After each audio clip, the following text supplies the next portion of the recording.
pastor Paulo Marcelo Schallenberger, que fez campanha a favor de Luiz Inácio Lula da Silva nas últimas eleições presidenciais, publicou um apelo nas redes sociais por ajuda financeira dos seguidores. Ele disse que está passando por um problema de saúde e disponibilizou sua chave Pix para vender o próprio e-book por R$ 13. Além de ser o principal nome evangélico na campanha petista, Schallenberger, que se apresenta apenas como o pastor Paulo Marcelo, chegou a ser cotado para assumir uma secretaria que contemplaria os evangélicos no governo. O livro se chama Vencendo as Dificuldades da Vida e foi escrito pelo religioso em 2020. A Comissão de Fiscalização e Controle da Câmara dos Deputados convidará a ministra do Planejamento, Simone Tebet, do MDB, para prestar esclarecimentos sobre o empréstimo feito pelo Banco de Desenvolvimento da América Latina para a Argentina. O presidente Luiz Inácio Lula da Silva, do PT, orientou Tebet a conceder um empréstimo de US$ 1 bilhão, cerca de 5 bilhões de reais, à Argentina para liberar um desembolso de 7,5 bilhões, cerca de 38 bilhões de reais do Fundo Monetário Internacional. Tebet é a governadora do Brasil no CAF e, por isso, a operação de socorro precisava do seu aval. Ela nega a atuação de Lula na liberação do empréstimo. Os Estados Unidos vetaram nesta quarta-feira uma proposta de resolução patrocinada pelo Brasil sobre a guerra entre Israel e o grupo terrorista Hamas, no Conselho de Segurança das Nações Unidas. O projeto previa pausas humanitárias no confronto. De acordo com a diplomacia dos Estados Unidos, o veto se deve à ausência de menção ao direito de autodefesa de Israel, apoiado por Washington. Os Estados Unidos têm poder de veto por ser um dos membros permanentes do Conselho, ao lado de Rússia, China, Reino Unido e França.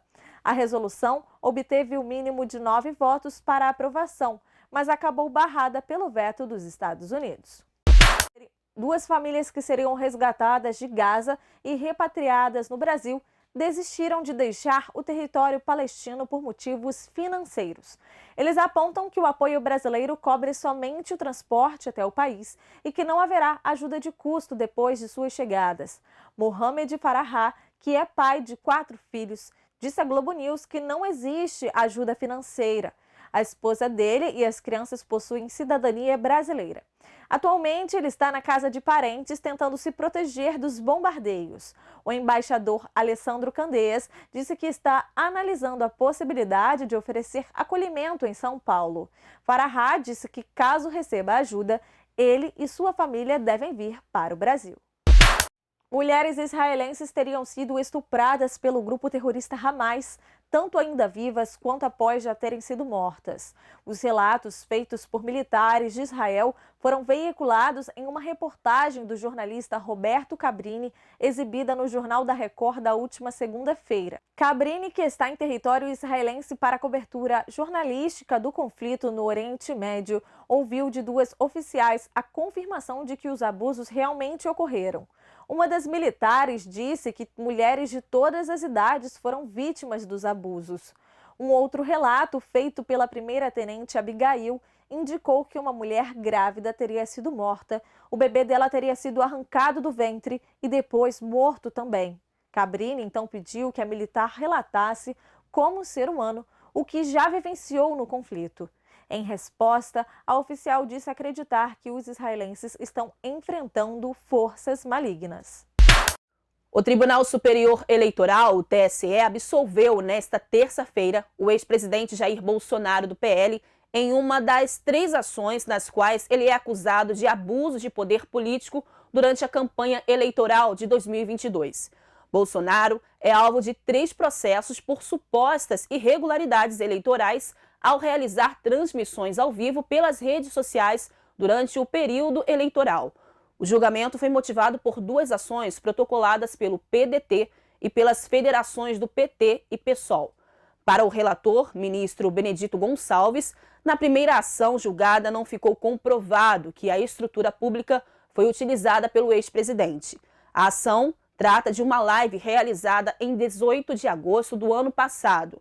De acordo com o PDT, Bolsonaro usou a estrutura da presidência para pedir votos para sua candidatura e para aliados políticos que também disputavam as eleições, chegando a mostrar os, abre aspas, santinhos das campanhas, fecha aspas.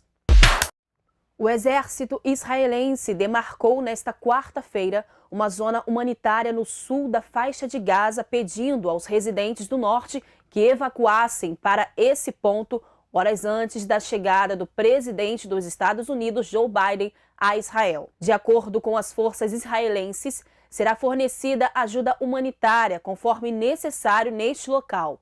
O anúncio foi feito horas antes da chegada de Biden a Israel e um dia depois que pelo menos 500 palestinos foram mortos durante um bombardeio a um hospital na cidade de Gaza, pela qual Israel e grupos terroristas trocam acusações sobre autoria. De um lado, o Hamas culpa Israel.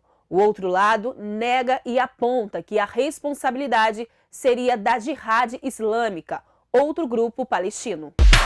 A CPMI do 8 de janeiro começou a votação do relatório final dos seus trabalhos, que pede que o ex-presidente Jair Bolsonaro, do PL, e mais 60 pessoas sejam responsabilizadas criminalmente pelos atos que resultaram na invasão das sedes dos três poderes em Brasília.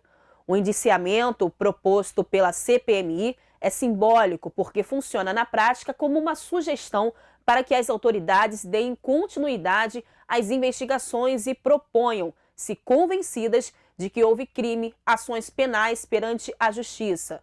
Para Bolsonaro, estão elencados 4 crimes cujas penas máximas somadas chegam a 29 anos de prisão. O relatório o acusa de associação criminosa, violência política, abolição violenta do Estado Democrático de Direito e golpe de Estado. No relatório, o ex-presidente é apontado como mentor intelectual dos ataques.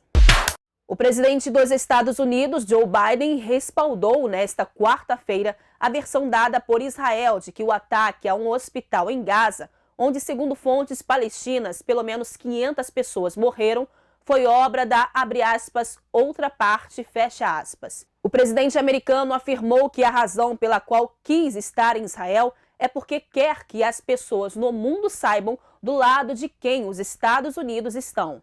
Biden declarou ainda que o Hamas cometeu atrocidades que fazem o Estado Islâmico parecer mais racional e que o grupo que controla Gaza não representa os palestinos. Biden decidiu prosseguir com a sua viagem a Israel, apesar do bombardeio a um hospital em Gaza.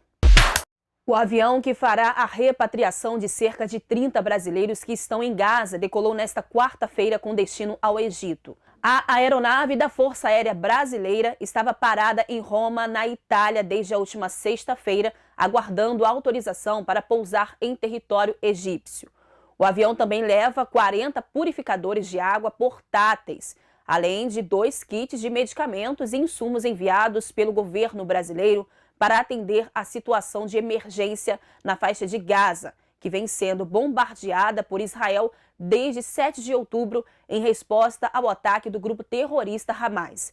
Depois de descarregar o material, o avião da FAB será deslocado para o Cairo, capital egípcia, onde aguardará instruções sobre a retirada dos brasileiros que estão em Gaza.